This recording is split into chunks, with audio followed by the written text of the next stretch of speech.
komandos. Na ir teisėjų vieną.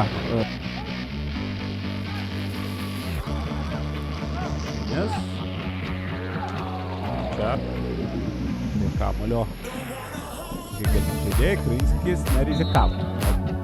Dar 5 žaidėjai jau prie varžovų baudos aikštelės. Vėl pavojingas perdavimas ir labai nedaug trūko.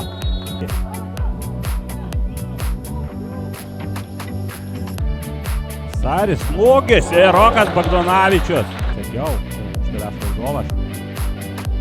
Arnas į baudos aikštelę, smūgis ir dabar jau Krynskis.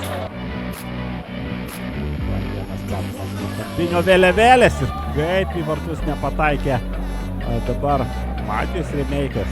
Taip pat kiek gerai numestas kamuolys. Iliustruoja Bangos žaidimo problemas ir sunkumus pirmam kėlinys.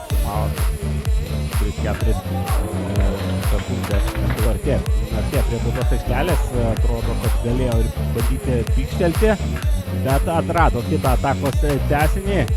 Sakė Sato, kairė koja ir vis kamuoliu. Čia viduryje. Sakė Sato.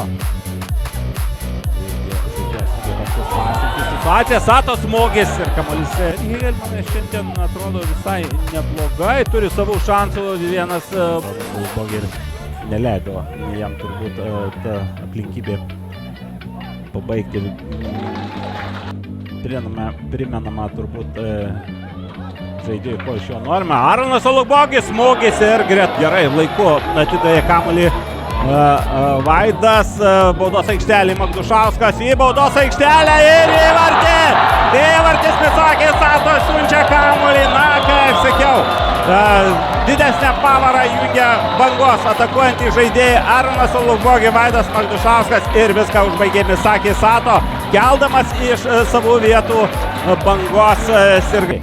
Žaidė Kauno Rajono komanda gynybą. Vilius Armanavičiaus perdavimas. Pavojinga situacija, smūgis kamuolį. Čia štai toks situacijos sprendimas toje situacijoje. Ir keis Aronas Olubogis su Maksimu Andrėjevu. Geras perdavimas. Nuošalės nėra Andrėjevas. Smūgis ir tiek. Ne visuomet taip įvyksta. Vaidas Magdušauskas skrodžia tarsi peiliu gynybą. Magdušauskas ir 2-0. 2-0 ir Vaido Magdušausko toks chirurginio tikslumo atliktas prasiveržimas. Na, pažiūrėsime dar pakartojimą, o Gargždų Banga džiaugiasi tuo antrojo įvarčiu. Dovydas Norvilas pasižymėjo.